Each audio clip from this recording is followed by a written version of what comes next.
It is my pleasure to announce the talk by Don Marolf. He will tell us about baby universes and black hole information. Please, Don, 45 minutes.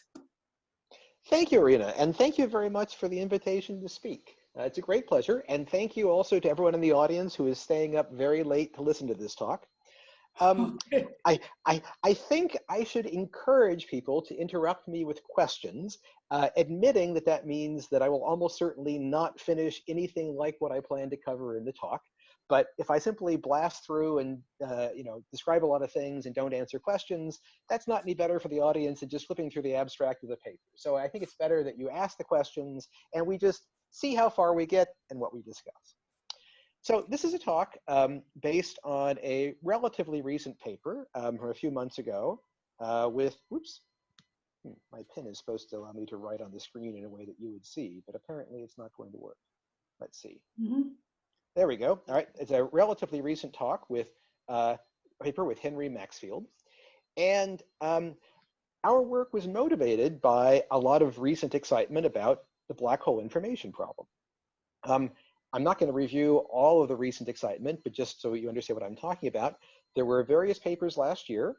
There were 2 papers from about a year ago, okay, which showed that something like a bulk gravitational calculation, at least a calculation of what are called quantum extremal surfaces, when used with certain rules, could reproduce the so-called page curve, which is the description of information, which is one way of describing the way that information should come out of black holes when Hawking radiation is emitted.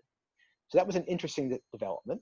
Even more interesting, it was shown about 6 months later, or pointed out, that that prescription, which might seem to have a lot of input from holography or ADS-CFT, was at some level simply performing calculations of the bulk gravitational path integral. And I found this tremendously exciting.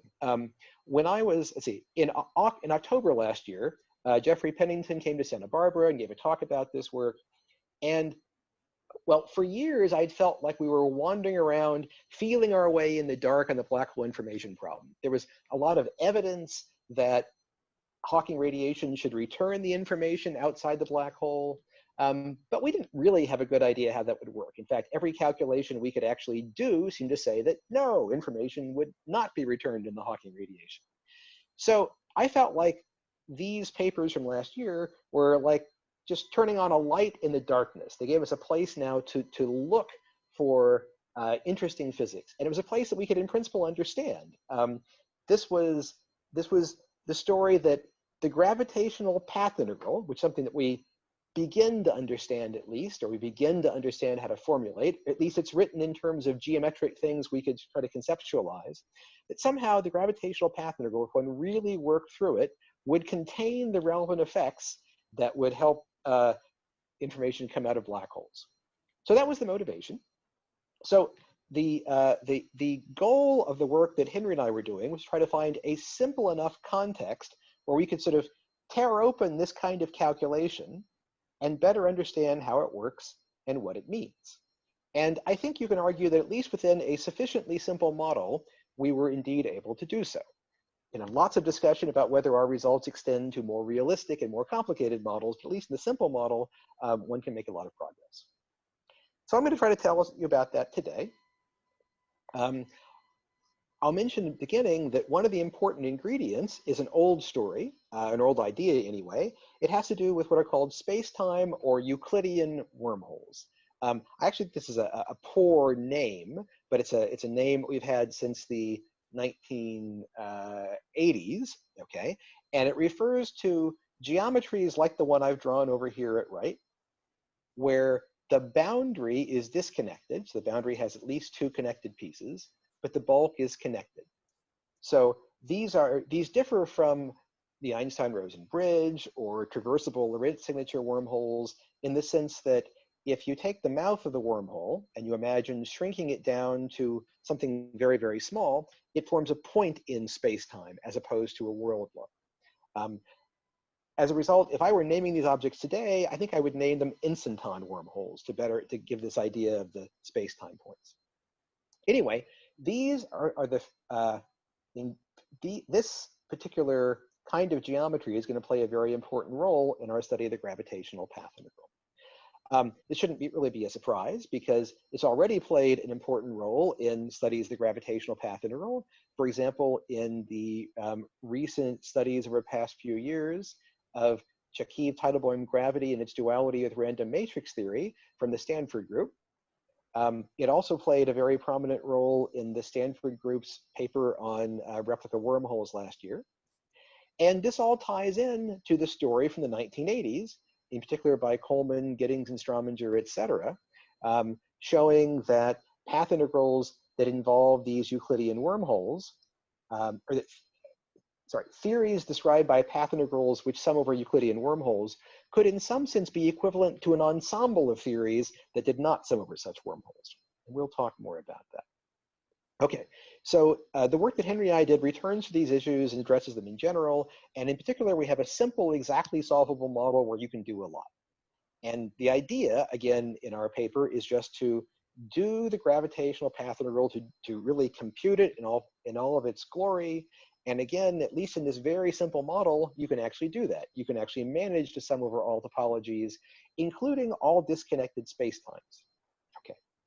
In this talk, I'm going to be doing good to cover anything at all, but I'm going to try to focus just on the simple solvable model, and any more general discussion we will save for another time.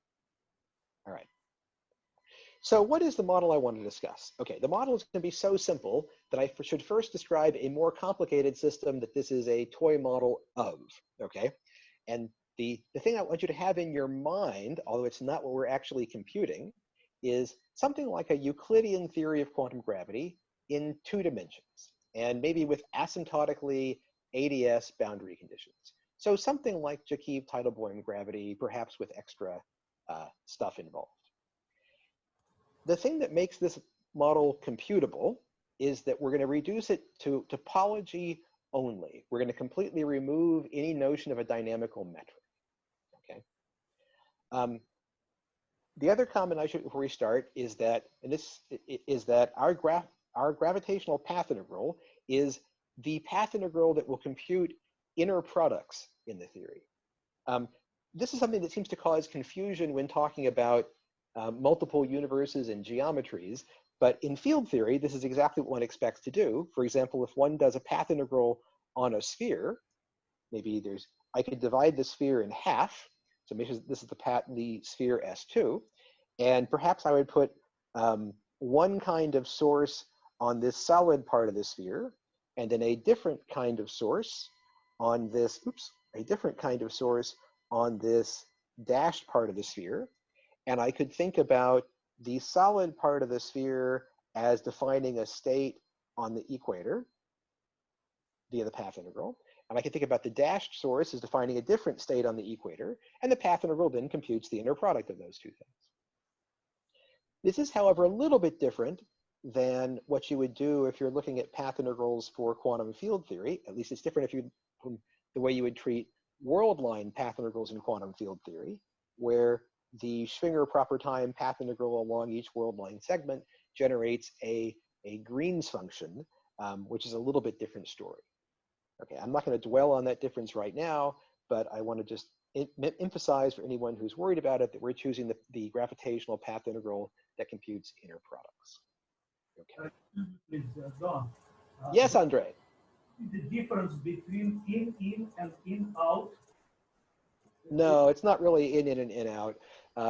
In-out is also, in-out can also be an inner product. It's just an inner product between 2 different bases, the in basis and the out basis. This is the difference in gravitational path integral, whether you integrate the lapse from -infinity to infinity in the Rent signature or only from 0 to infinity. And so we are choosing the case where morally speaking, we integrate the lapse from -infinity to infinity and enforce the constraints. So you will be integrating from minus to plus infinity. That is correct. Well, in fact, in our model, it's so simple, there's no explicit lapse to get over. But the idea is that we are modeling the path integral which would have been defined by integrating the lapse from minus infinity to plus infinity in a model where lapse was meaningful. Okay. So I will now tell you what the model is. And the model is constructed to be, it does look a lot like Jacobi-tidal balloon gravity, but it's constructed to be solvable. So, all right, what is a path integral? Like, what is a gravitational path integral? The gravitational path integral is a machine for taking in boundary conditions and spitting out numbers. So the first question we should think about is, okay, if we're thinking about a theory of Euclidean two-dimensional asymptotically ADS gravity, what kind of boundary condition could you have? Well, the boundary of Euclidean ADS space, boundary of two-dimensional Euclidean ADS space, is naturally thought of as a circle. So it's natural for the boundary condition to be something like a circle. If there's no metric, it doesn't mean anything to specify the length of the circle. So we just have a circle. There's no metric on the circle. And if there are no other fields, there's nothing else to say about the circle except that it's a circle. Okay. So in fact, in this very simplest model, the allowed boundary conditions are just some number of circles, which give us some number of boundaries, but it could be n greater than 1 boundaries. Maybe it's 0 boundaries. Any non-negative integer is allowed. And in our simplest model, all we're going to do is have a machine that takes in some non-negative integer worth of circles and spits out a number. Now, how is it going to generate that number? Well, okay, roughly speaking, what we want to do is to sum e to the minus action over all two-dimensional manifolds, because it's supposed to model a two-dimensional Euclidean gravity theory, with the given number of circular boundaries, so within circular boundaries, okay? And what action should we use? Well, it's 2 dimensions. We wanted a theory which is topological so we could solve it. So the obvious thing is to choose an action which is some constant that we call S naught times the Euler character. The Euler character, of course, can be written in a form where it looks somewhat like a gravitational action. It's got a Einstein-Hilbert term and a Gibbons-Hawking term. Explicitly, of course, we know that you can write the Euler character in terms of the genus and the number of boundaries. And so just to flesh this out in great detail, in this context, since we're summing over all two-dimensional surfaces, including those with more than one connected component, so including disconnected surfaces, then the Euler character is a sum over the connected components of 2 minus 2 times the genus for each component, and then also minus the number of boundaries. So this is going to be our action. Well, it's almost going to be our action. It's our action modulo some fine points that I will discuss on the next slide. So at the top of the slide, I've copied the thing that you would think should be our action, but you'll notice that I have this tilde over here, which is to emphasize that that's not quite what we're going to do. There are 2 fine points. One is that, well, okay, in a path integral, there's always the action, and then there's the measure. And we're going to have a measure which is slightly non-trivial. We're going to use that measure factor to introduce certain symmetry factors. If our space-time, which is disconnected, okay, if 2 or more of the connected components have the same genus, we're going to introduce an extra factor. So we're going to introduce this factor. Mg is the number of connected components with genus G, and so there's some symmetry factor. This symmetry factor is introduced because it seems sort of reasonable. Also, in analogy with symmetry factors from quantum field theory that come from studying Feynman diagrams, exactly these kind of symmetry factors arise. In our model, I don't think there's any good way to really derive this directly. It's just a model after all. However, it seems quite plausible that a more complete model, perhaps the full story of Jacobi-tidal balloon gravity, which has diffeomorphism symmetry, would lead to such symmetry factors with a complete treatment. I don't really have more to say about that, but we're just going to take this as part of the definition and see what follows. Okay. The other fine point is that in addition to these symmetry factors in this measure, we're going to add one more term to the action, which is a little funny. So as I mentioned before, if you use the action based on the Euler character, you get a term that involves the genus of the various components and also the number of boundaries. Well, we are going to add another term. We're going to work with a modified Euler character that I'll call chi tilde, where you just cancel the term involving the number of boundaries. You end up with something with no n. Okay. Now, this is a bit ad hoc the way I'm presenting it, and it is, well, it seems a bit ad hoc. I will mention that a generalization of this, which is perhaps more natural, well, I don't know, is to consider the action minus S0 chi minus S, well, I'll call S boundary n. So to add in a term proportional to the number of boundaries, but with an arbitrary coefficient.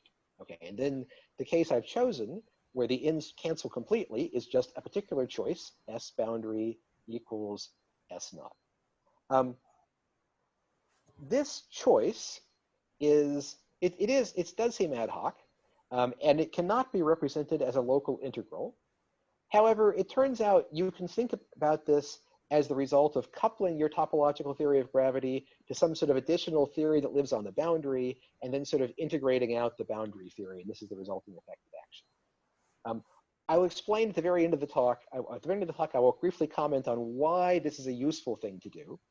At the moment, I think I'll just ask for your patience and point out that this does rather little harm in the sense that it's a term proportional to the number of boundaries. And what that means, and of course, it's in the action, so it's in the exponential, in the path integral, which means that effectively introducing this extra parameter S boundary just takes my boundary condition, and for each boundary, it rescales things by a constant factor. So the boundary condition, I called this thing Z. It just rescales Z by some constant. So it's just some rescaling, which means that if you don't like it, it's easy for you to undo it at the end of my talk. You just put these scale factors back in. And the choice I've made, where the n's cancel completely, is the simplest case to compute. So I could motivate this by saying that this makes the model easier, and you can restore the original model by doing a rescaling at the end of my talk. Okay, but for now, I will simply proceed. All right, so before going in, so I've told you what the path integral is going to be. We could just compute it, but I want to give you a little bit more background or build a little more intuition before we do the computation so that you can have an idea of what's being computed. So as previously advertised, we are interested in effects associated with Euclidean wormholes. So here's an example. If I have two of these Z boundary conditions, two circles, there will be some space-time that appears in our path integral, which is this sort of cylinder, and that's going to be a Euclidean wormhole. Okay, let me take this picture and rotate it on its side. This, of course, doesn't mean anything really in Euclidean signature, but we often think about Euclidean time as running upward. And you see what I've done is to transform the picture so that instead of thinking about it as periodic Euclidean time with two asymptotic, in a universe with two asymptotically ADS boundaries, it now is something you might think of as a Euclidean cosmology, where at every Euclidean time, the universe has a circular cross-section, and the universe shrinks from being very big to very small and back to very big again. Now, of course, in our particular model, there's no real dynamics. Everything is topological. But I wanted to mention that with a negative cosmological constant, this kind of dynamics would be natural. We all know, of course, that in Lorentz signature, a positive cosmological constant causes the universe to accelerate, and a negative cosmological constant causes the universe to collapse. So if you Wick rotate, well, the opposite is true. If you Wick rotate the Euclidean signature, a negative cosmological constant causes the universe to, in fact, accelerate and become larger as you run off to the Euclidean past or future, and it generates very naturally these asymptotically ADS boundaries at infinite Euclidean past and future. Okay, but this is just, for our point of view, an alternate interpretation of this geometry. It does suggest, though, that our theory should have inside it, if we sort of slice open the path integral, our theory should have inside it states that describe closed universes which don't have boundaries. And so, in fact, that's the part of the theory I want to focus on first. Okay. So what I've just said is that this thing we thought of originally as being the asymptotic boundary, the conformal boundary of some anti-de Sitter space, can also be thought of as a kind of a source that creates these closed universes, which henceforth, for historical reasons, we called baby universes. And as I say, it suggests that there are states associated with these baby universes. Now, the details of the states is something that we should compute and solve for and not guess. But we do have the opportunity to introduce lots of sources into our theory. We can introduce, well, we can introduce one of these Z sources in the past, or we can introduce n of them, like so. And presumably, each choice of a set of sources, each choice of n, creates a state. We can worry later about whether these states are really linearly independent, but for now, let's just call them states. And so I will say we have states Zn in our baby universe Hilbert space, and this is simply whatever is created by having n boundaries in the Euclidean past. In particular, one of the things we could put in Euclidean past is no boundaries, n equals 0. So that gives us a state that we will henceforth call the Hartle-Hawking state, or the z to the 0 state, and of course, z to the 0 is 1. So I will also use that notation. Okay, what will we do? Now the question is, what do we do with our path integral? Well, as I said at the beginning, we're going to use a path integral to compute inner products. So I give myself a state created by n sources, and another state created by m sources. And then I compute the path integral, which tells me to sum over all geometries that connect these, etc. Something like that, to get an answer which is the inner product.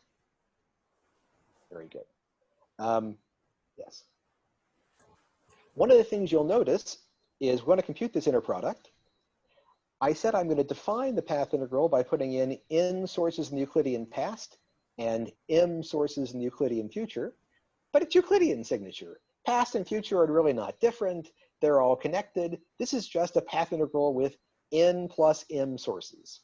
So perhaps a more honest notation to reflect the fact, or a notation that better reflects the fact that there's no real distinction between these sources and these, is to just write it in this way.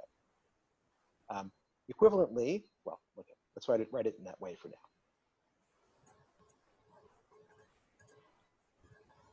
Let me interpret what I just wrote a little bit differently. In addition to states, it might be nice to have some operator on the Hilbert space that we're thinking about. So let's imagine we can define an operator that I will also call Z, but now with a hat on it, that simply adds another boundary. In other words, if I had a state with n boundaries, Z hat is the state with n plus 1 boundaries. It inserts a boundary into the path integral is what it does. In this notation then, the thing we just called bracket Zn, which was the inner product of, say, the 0 boundary state, or the Hartle-Hawking state, with the n boundary state, can now be thought of as the expectation value in the 0 boundary state of the n z hat to the n operator, because it inserts n boundaries. In other words, this thing I wrote as, in some sense, the expectation value of Zn, it would be natural to interpret as an expectation value, and it's really the expectation value in this Hartle-Hawking state.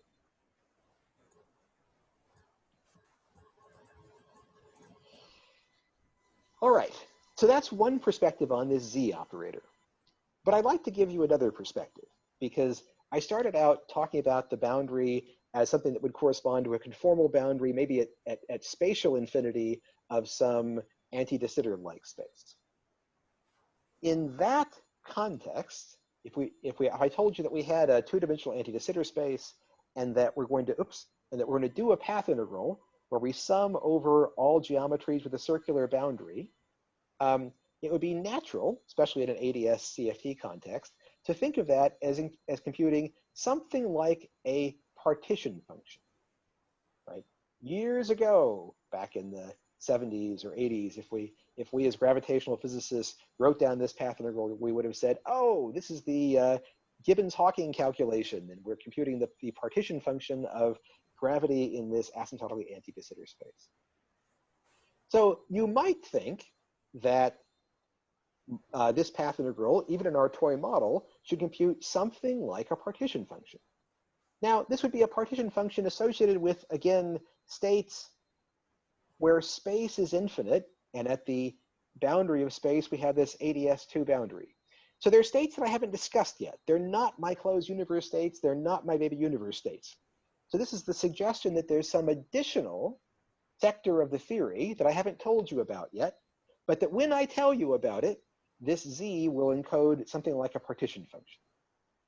And I say something like a partition function because, as I mentioned before, in our model, there's no real notion of length for this boundary circle because there's no metric. There's just the circle. Or said differently, this partition function, whatever it is, had better be independent of the length. The only way that can work, and what's natural for topological theory, is if the theory has vanishing Hamiltonian, in which case you should think of this as that Z is really something like the trace of just 1, or in other words, it's the dimension of the Hilbert space. So I want you to have that in the back of your mind as we proceed forward and look at the rest of the model. However, before we actually get to the model, I'm going to say one more thing, which is that we do have these closed universe states or baby universe states around to deal with. So this path integral that I was talking about, with just a single boundary, isn't just a number, because, as we said, the expectation value of some operator in the Hartle-Hawking state. So somehow we are saying there's a picture where the dimension of the Hilbert space of the asymptotically ADS2 states depends on the state of the baby universe. And so presumably it's an operator we have to diagonalize, and in eigenstates, there will be a definite theory of the asymptotically ADS2 states with a definite dimension. The idea is just this. Again, if I think about the operator z hat, which corresponds to one boundary, I can try to compute its expectation value in a state which is not the Hartle-Hawking vacuum by inserting a source in the Euclidean past for some baby universes and a corresponding source in the Euclidean future. The result of this path integral with those sources is clearly going to be, well, is naturally going to be different than the original path integral without the sources. So again, the idea is that changing the state of the baby universes changes this thing that we hope will have an interpretation as the dimension of some asymptotically ADS2 Hilbert space. Okay, that's the idea. In this model with just these simple circular boundaries, this is not quite going to work, but in the more complicated model that we addressed in the second part of our paper, it does work. And unfortunately, I won't have time to review that in detail today, but I wanted to just explain this perspective. All right, so let's solve the simple model. The simple model, it turns out, it's simple enough. You can actually do the calculations. You can just sum over all topologies and you get an answer. And it turns out that you can find that the moments of the z operator, the expectation value of z to the n divided by the norm of the Hartle-Hawking state, are given by a sum over non-negative integers, d, which is just d to the power n times a probability distribution, which happens to be the Poisson distribution with mean, oh, I didn't tell you what lambda was. It doesn't matter. Lambda is some function of that parameter S naught, and the details of the function really don't matter for the purposes of this talk. The point is it's a free parameter. So the model, depending on your choice of the free parameter, you get an arbitrary Poisson distribution. What's interesting about this is that it's supported on the non-negative integers. And so this suggests, and it turns out to be true, that this z hat operator really is a self-adjoint operator that can be fully diagonalized, and its spectrum is the non-negative integers, which is a lovely result for something which is supposed to, in some sense, represent the dimension of a Hilbert space. Okay. I will admit here that this is with our funny choice of that extra parameter, that fine tuning, that my S boundary is equal to S naught. That's required to get this integer result. With some other choice of S boundary, you get a spectrum which is not integers, but which is discrete. And I will mention very quickly that in the more complicated models, there is a justification of this choice, because it turns out that essentially any other choice leads to a Hilbert space whose inner product is not positive definite, but instead has some negative terms. Okay, so this is the solution. I will mention a very interesting property of this solution. And the interesting property is this. Having found that this z operator has a spectrum which is the non-negative integers, consider what happens if I take a function of z hat which vanishes at all non-negative integers. Well, we can evaluate that using the spectral theorem. So we can just evaluate at each eigenvalue, and the eigenvalues are non-negative integers. And so f gives 0 at every eigenvalue. So this function of the operator is 0. That leads to a non-trivial statement. Let's take an example, sine of pi z hat. That's something, let's not worry about this. I can define that through its power series expansion. And that tells me that, in fact, the state I get by expanding the power series and acting on the Hartle-Hawking state must vanish. In other words, these states that I introduced originally, z to some power, it must be that if I take a sufficiently complicated, infinite linear combination of them, they sum to 0. And this is actually true. You can check this. The argument I gave right here is a bit slick. There are things where I didn't fill in all the details, but you can check that this is in fact true. This state has 0 norm in the Hilbert space, and in fact is a null state. It has 0 inner product with all states. So this illustrates the fact that this theory gives rise to a vast set of null states that at least we certainly didn't expect, and it's not clear exactly, well, a priori, it's not clear why you would expect them. They're a phenomenon that arises from really solving the full non-perturbative path integral. And they seem to be very important, and I will comment more on their role in a few moments. Okay. All right. So I've now said everything I wanted to do about our very simple model, and I'm surprised that I actually finished this part, but that's good. The basic idea is that we found that by summing over all topologies, and in particular Euclidean wormholes, it led us to a Hilbert space of states for baby universes, okay, with arbitrary numbers of possibly disconnected closed universes. Furthermore, we found that this baby universe state, Hilbert space, has a highly non-trivial inner product. You might have thought that each different number of sources created an orthogonal state, okay? But that's not true. We found that there are infinite linear combinations which give 0. So there are all kinds of relations between these states. So the construction of the actual Hilbert space involves a quotient by a vast null space. We also found that quantities that you would think would be associated with partition functions for sectors of the Hilbert space that are asymptotically ADS define operators on this baby universe Hilbert space with a spectrum that you have to compute. In our simple model, with our fine tuning, we find that the spectrum is non-negative integers, which matches well with the idea that this should encode something like the dimension of the dual Hilbert space. But as I said, the model that I presented so far is too trivial to actually create interesting asymptotically ADS states. We need to do something else. So in the last 5 minutes, I will briefly show you the something else. What is special about ADS in this story? You mean, what is special about it being ADS as opposed to asymptotically flat? Or as opposed to DS, for example? Why not? Well, good. So my story here is talking about the fact that the boundary condition can be interpreted as the conformal boundary of anti-de Sitter space. That's where some perspective comes from. But it could also be this sort of cosmological boundary. So in order to draw these two pictures, asymptotically ADS is useful. But I certainly agree that if we focus on the cosmological story, you can say something just in the de Sitter context. And indeed, there is a kind of similar story which is true there. But I'm going to focus for the moment on the fact that I can also have this other perspective that wouldn't necessarily be there in the de Sitter context. But all these postulates about this Hilbert space can be reformulated also for de Sitter. Absolutely.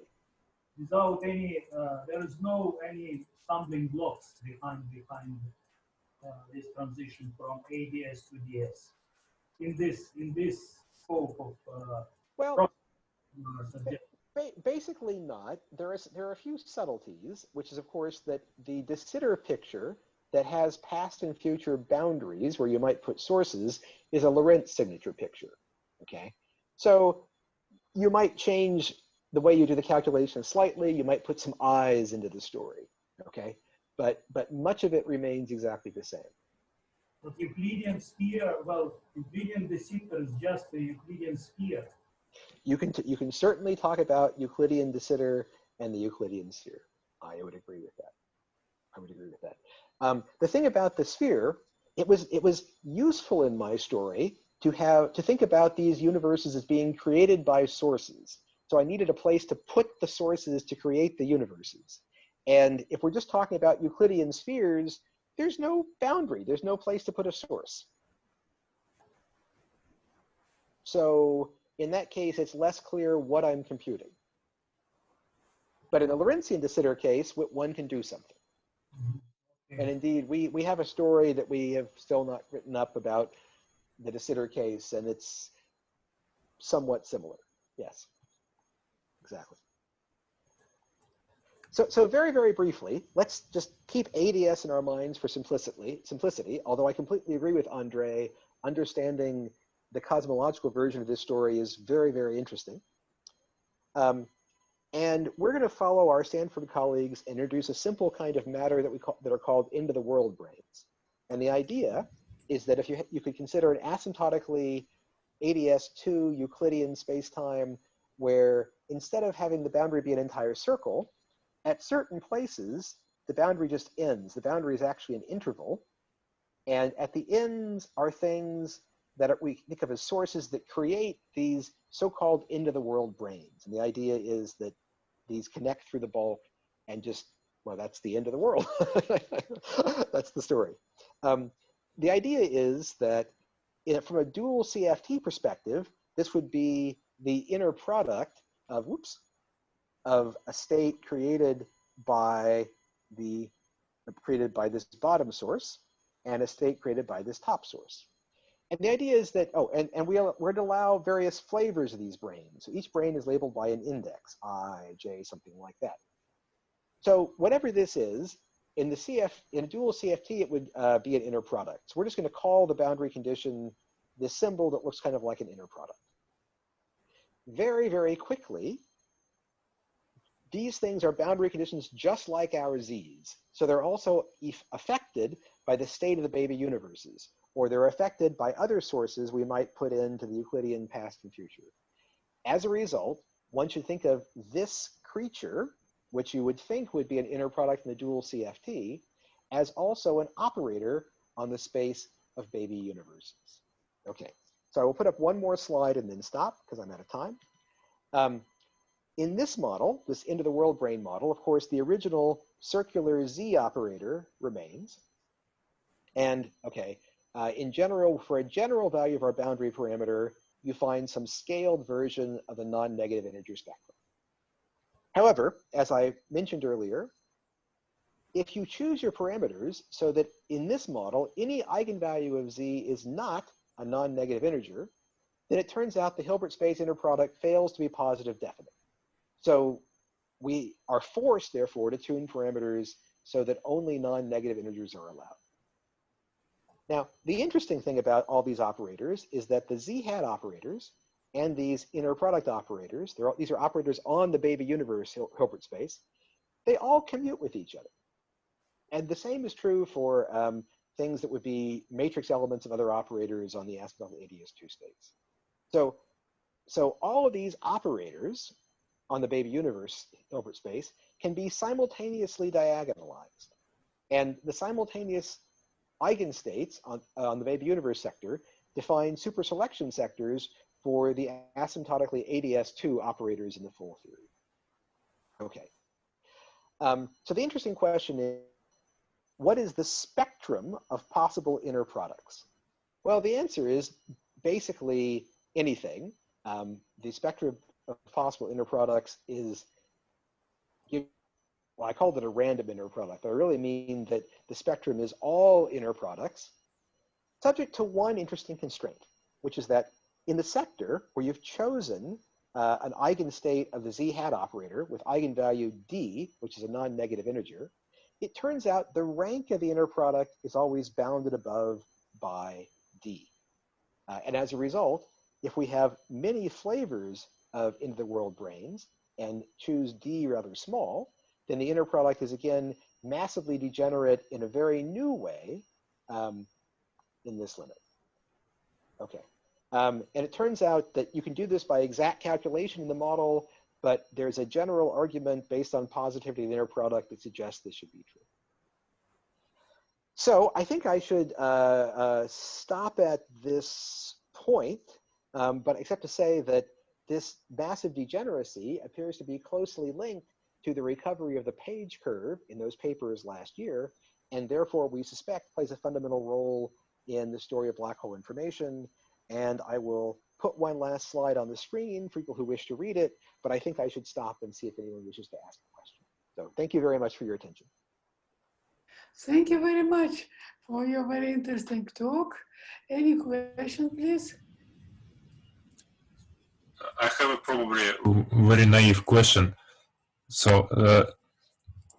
you emphasized how this large null subspace is a very unique feature of your model, but you have been keeping the background independence of the model or reparameterization symmetry or the two-dimensional gravity throughout the entire consideration. So since you have this large symmetry of the partition function, or in other words, of the third quantized baby universe amplitudes which you compute, then why is it that the large null subspace of the corresponding Hilbert space is unexpected?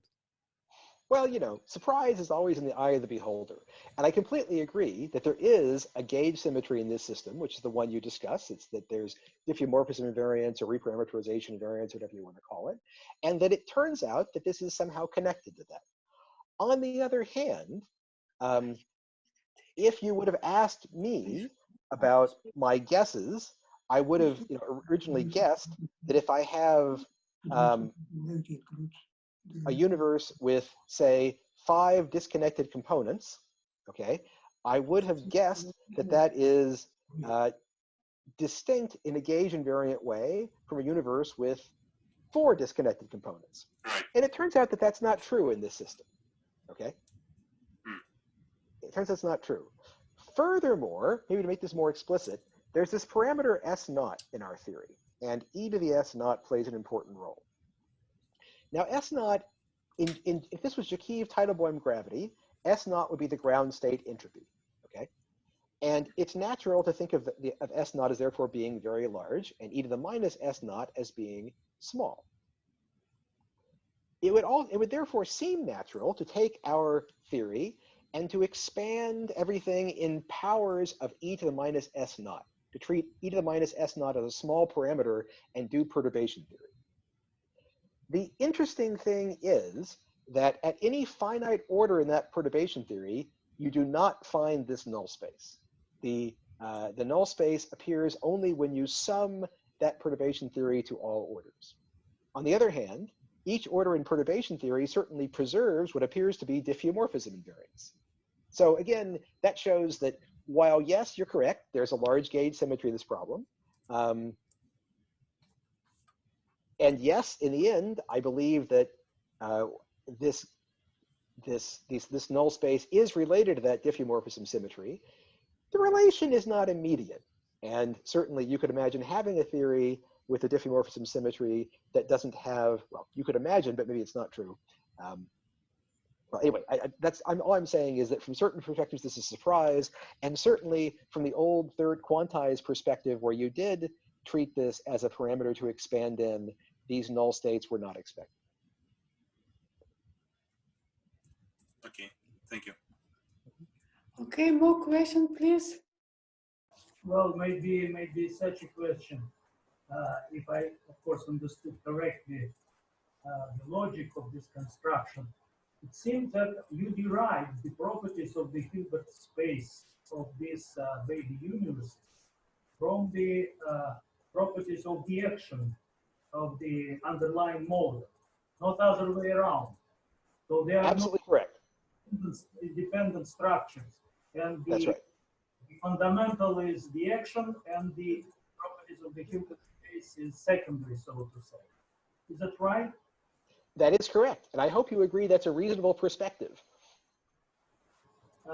Okay, and maybe one more question. The starting point is the path integral. Is it important for you that this path integral is Euclidean? Or in principle, it is not important. It can be treated as the path integral kind of Lorentzian, or its analytic continuation onto complex sections of space-time. So what is it? Exactly. In principle, it's not important. I said the word Euclidean just to build intuition. Obviously, if you restrict to strictly Lorentzian metrics, then these topology changing processes, are problematic because there's no smooth Lorentzian metric that does that. However, if you imagine that your path integral is, as you say, Lorentzian, but admits analytic extensions to other signatures, and that you should in principle include arbitrary complex sections, I think that gives the right perspective. But the physics is, of course, in Lorentzian theory. Well, so to say, in the ends of this manifolds you are drawing, there should be some points of transition, of nucleation from Euclid to Lorentzian, or asymptotically Lorentzian. Well, okay, this is an interesting point. In our model, it's so simple, it's all topological, I'm not sure that such things should be there. What's certainly true is that in a more interesting theory, purely Euclidean path integrals, let me choose your de Sitter case for a moment because I can draw it quickly. Purely Euclidean path integrals would naturally be used to define states that are invariant under time reversal symmetry. Whereas if you want to define more general states, say if you want to look at, or if you want to compute the, how do I want to say? Well, certainly if you want to compute the full Hartle-Hawking wave function, you would be interested in these Lorentzian extensions to, yes, you'd be interested in geometries that are both Euclidean and Lorentzian. Okay. Right, good. But in our model, since there's no metric, you can kind of think of everything as just living at these moments of time symmetry. It doesn't hurt. So this construction is basically attached to this topological simplicity of the. That's right. Yes. In general, I think adding the Lorentzian components or appropriate complex components is very important. Okay.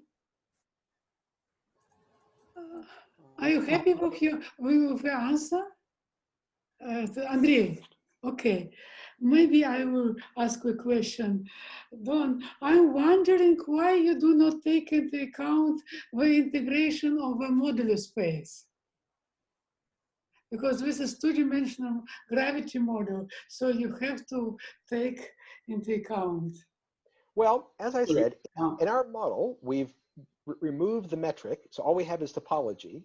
So there's not really a moduli space left in our model, at least not a continuous one. There are just discrete parameters. Now, if you're asking, why didn't we consider a more interesting model, which has a metric and a moduli space? The answer is, simple things for simple people and first steps first. Indeed, I think that the natural thing to do is to attempt to extend this kind of analysis to a more complete treatment of Jakob-Teitelbaum gravity, where the moduli space would be important. Sorry, Don. Sorry, go on. I interrupted. Maybe the last question, my second question is, what happens in your model when you take infinite number of a baby universe? But when you deal with infinite number of boundaries, do you have some special effects or something like that? Well, our model is defined by starting with an arbitrary finite number of boundaries and then completing the Hilbert space. So I'm not sure that there's strictly that. So I mean, I'm not sure. Let's put it this way. I'm not sure that this creature is defined in our model. Okay, you could attempt to define it because we defined each Zn, and we have a Hilbert space and an inner product, so you could see if this limit converges. But as far as I can tell, it doesn't converge. Mm-hmm. Okay, what is true, as I mentioned before, is that interesting things happen when you sum over infinite linear combinations of these states, which include arbitrarily large but still finite numbers of these sources. In that case, you find these null states, and you find that these states are secretly linearly dependent. So that's what I can tell you that the model predicts. And again, other more interesting models may do more interesting things. Okay, thank you. More questions, please? Hi, Don, it's Raghu. My question is related to the previous question, which is the relationship of your model to topological gravity that was discussed in the late 80s by Edward Witten and other people. So one of the starting points of that theory is also just the Ricci scalar action. So the starting point is d2x root gr, but they proceed to gauge fix some symmetries in that theory by some BRST and BRST for BRST, like this ghost for ghost things. So it seems like the starting action is the same, but I mean, of course, the observables in that theory are very different. There are these intersection numbers on moduli space and so on. So it seems like we have the same action, but two completely different theories. Okay, well, you are more familiar with that theory than I am. At least I haven't looked at it in the last 40 years or 30 years. So I can't really say that much. But one question is what they do with the theory. So let me remind you that, again, the key point for us was that we are, we are using this path integral to directly define the Hilbert space, as Andre said, and to compute inner products. And so I'm curious, my guess is that that's not the way that they used their path integral. And that my guess is, without having refreshed my memory on what's going on, that they're simply doing a different construction, okay, with the same action. Right. So one place it might show up is that this measure is different for them. For example, like the measure that you put some discrete sum, because there, the path integral is really some integral over moduli space, and there are non-trivial operators in the theory. Oh, so they have a moduli space in their theory. Yeah, they do. Okay, even though the theory is topological. Yes, the theory is topological, but there is a moduli space, and what the correlation functions compute are some integral over moduli space. So each operator corresponds to some form of a certain degree on moduli space. Okay. And you just take the appropriate wedge product so that the total degree is equal to the degree of moduli space. And those are the observables. So they actually, you can compute, it's related to this Kontsevich matrix integral and so on. So it's related to the 2,1 point in the, where JT gravity is 2, P as P goes to infinity. Right, this was discussed in the Saad Shankar Stanford paper. Okay. And so this topological gravity is the 2,1 CFT coupled to gravity. But it is a completely topological theory with the same starting action that you have. But it's richer. There's a lot more things to compute and so on. Okay, well, I don't have much to say about it. Maybe I should look back and try to, if you could actually email me a reference, that'd be useful, and I could try to see if there's something useful to do about with it. But maybe it's a nice way to extend this analysis to a richer model. That'd be great. Okay, thanks. I'll email you. Please, more questions? If not, I would like ask one more questions. So just general one. What is a lesson from your model for the information paradox? Ah, okay. Because you great. mentioned about information paradox. I mentioned it briefly. Yes. Okay. So Yes, let's yes, go to the key statement that I didn't actually comment on. All right. I think the key lesson appears to be that this large null space I mentioned, okay, is really driving the solution of the black hole information problem. The point is that, okay, these papers from last year computed various Rényi entropies. And, you know, a Rényi entropy is something that corresponds to a certain kind of complicated boundary condition with, you know, Rényi replicas and so forth. As a result, in a model like ours, those Rényis, again defined, they're actually very much like the Z boundary condition, and they again become operators on the baby universe Hilbert space. And so you get a different answer depending on what the state of the baby universe is. However, if you just do, so suppose you put in this boundary condition, this Rényi boundary condition, and you do the associated path integral. This is what the papers last year did. In our notation, that's then computing the expectation value of this Rényi operator, or the expectation value in the Hartle-Hawking state.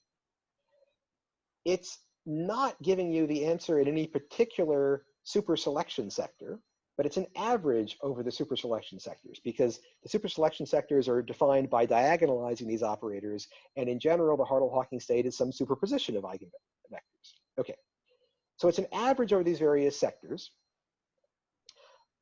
but what happens in every sector, as I mentioned before, is that in every sector, the rank of the asymptotically ADS2 Hilbert space is bounded by this partition function like number D, okay? And so if you imagine that you had, okay, in our model, there's no dynamics for anything you might call a black hole. Everything is time independent because it's topological. But you might think that it somehow models a series of snapshots of the black hole's evolution. And that those different snapshots, of course, have different horizon sizes, and thus different Gibbons-Hawking entropies, and thus different partition functions. And so you might think that each value of our integer D is a different snapshot in the black hole's lifetime. And that if you start with some given value of D and decrease D, that's like looking at an evaporating black hole. And in our model, when you do that, well, you find that the rank of these asymptotically ADS2 Hilbert spaces is forced to decrease because there are more and more null states. And that as a result, these Rényi operators, which are an average of Rényis in each sector, and in each sector the Rényi is bounded by the rank, those also have to decrease. So it seems to be the fact that there are more and more null states as you turn down this parameter D that in some sense drives the solution to the black hole information problem.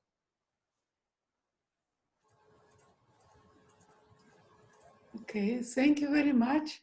Thank you very much for explanation. More questions, please?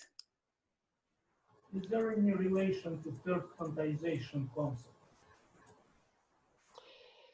So formally, yes, third quantization is this Coleman getting Strominger's story from the 1980s, and it was about summing over baby universes, and it was about, let's see, yeah, I don't know what slide I'd really show, but it's here. My picture is probably the best thing to show. It was about summing over baby universes and doing things that are kind of like this. So at some formal level, there's a connection to that, quote, third quantization story. There are a couple of differences that turn out to be important, though. One is that, well, I'm not sure if it was essential to the third quantization story was always told as an expansion, in what in our model becomes this parameter e to the minus s naught. And again, the physics is very different if you treat this as a perturbative small parameter or if you actually work with the exact theory. So we don't do an expansion, and that's an important difference. The other difference has to do with the fact that, as we discussed at the beginning, our path integral involves what André should think of as integrating the lapse function from minus infinity to infinity. It involves enforcing the constraints, okay? Whereas at least a lot of the third quantization discussion seem to be about using something more like a Green's function, something which is more like the formalism of standard quantum field theory. And that's a difference. It's not quite the same thing. So there's some philosophical overlap, but I think that in the end, what we're doing is slightly different than what was previously called third quantization. And this will be especially clear. There's a paper that Henry and I hope to write with Mukund Rangamani and one of his students, which goes back and shows what happens if you take one of these world line theories and you make Feynman diagrams and you treat it in a way where you solve the constraints instead of computing Green's functions, and you see that it's not computing the normal quantum field theory, it's computing something else. So if the analog of what we do in the world line context is not second quantization, if it's not standard quantum field theory, then what we're doing in the gravity context is not exactly third quantization, would be my comment. So you say that the requirement of using this particular range of integration is very important for your construction. Do you actually use it constructively in your derivations, or it is just so our model is so simple that you can't see this ingredient in it very well. However, when we say that we use the path integral to compute inner products, I think that's really only natural in this context where you're integrating from minus infinity to infinity. This is the context in which the path integral does naturally define an inner product, where it defines a projection operator onto solutions of the constraints. Okay, so we could discuss this. There may be another perspective. I'm not saying you can't do it differently. I'm saying this is what we do and this is the way we think about it. And for us, well, absolutely important perspective. Integration is the only correct one. Sorry, the one I'm using is the only correct one, you say? Does it work in your construction? Because, well, maybe these are some hidden details which you could not really speak about. In our model, in the end, we don't actually have this piece to integrate over. We only give the model entire spacetimes which have a topology, and then they come with some Euler characteristic or some genus. We don't have any metric at all. We don't even have the pieces of the metric like the lapse to talk about integrating over. So in our model, this is just all behind the scenes. This is inspiration for what the model looks like, but it's nothing explicit. Yeah. Okay. Thank you. All right. Okay. More questions? maybe we had already too much. So Don, thank you very much for your very interesting talk, and especially for so long discussion. Thank you very much. Thank you very much. Okay, thank you. All right. Goodbye, everyone. Bye.